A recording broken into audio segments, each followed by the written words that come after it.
Hi, I'm RJ Baxter of Fairway Independent Mortgage with your tip of the week. I hope you guys are having an awesome week. And this week, I wanted to talk about a little bit of perspective.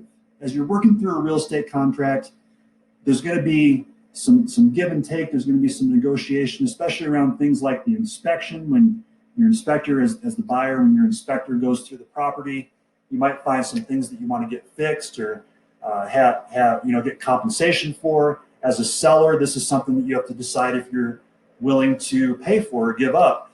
So I wanted to talk a little bit about some perspective on how much these things ultimately cost you. And to get that perspective, I wanted to talk about it in the sense of how much $1,000 costs to borrow on your mortgage. So I'm talking from the lender's perspective. So we work with buyers. And from a buyer's perspective, let's say you ask the seller for, I don't know, $2,000 worth of repairs, and they only agree to $1,000 worth of repairs. So in your mind, you're losing out on $1,000. Do you really want to let the deal go sideways and have the contract fall out and have to start all over $1,000? Let's talk about how much $1,000 costs if you end up borrowing on your mortgage. So if you're not seeking mortgage insurance, if you borrow $1,000, and let's say your interest rate on the loan is 3%. Now, that's not a rate quote. Rates vary from day to day. I'm just using that number to illustrate what I'm talking about.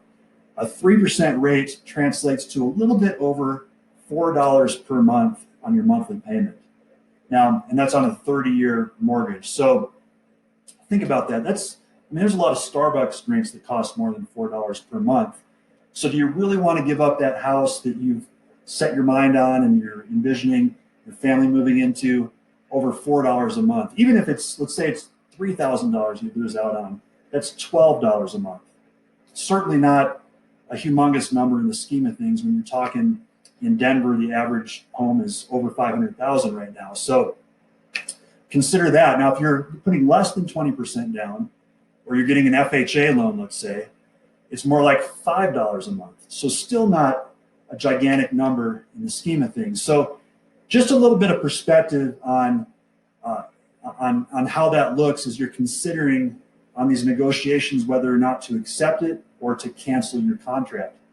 And here's another thing to keep in mind too. Now, historically, if you look back many decades, Denver has an appreciation rate of over 5%, something like 5.5%. But let's just use 5% as an example. And let's say you're buying a $500,000 home. That means that same home in a year will be worth $525,000. So in other words, if you cancel your contract because the seller is not willing to give you $2,000 or $3,000 for inspection repairs, you're actually losing that appreciation, that $25,000 over $2,000 or $3,000 or $1,000.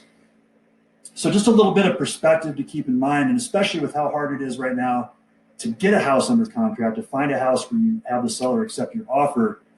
Just think about those numbers as you're negotiating these things. And of course, I'm here for you to calculate that out for you, to look at your specific situation, because I know every situation is different. So just call me if I can help you out with anything related to that or anything else loan related. And I'm always here for you to answer your questions. I definitely don't mind the calls, emails, or texts. So once again, my name is RJ Baxter. I hope that's helpful for you guys as you're out there looking at homes. You guys have a great rest of your day. Appreciate you watching.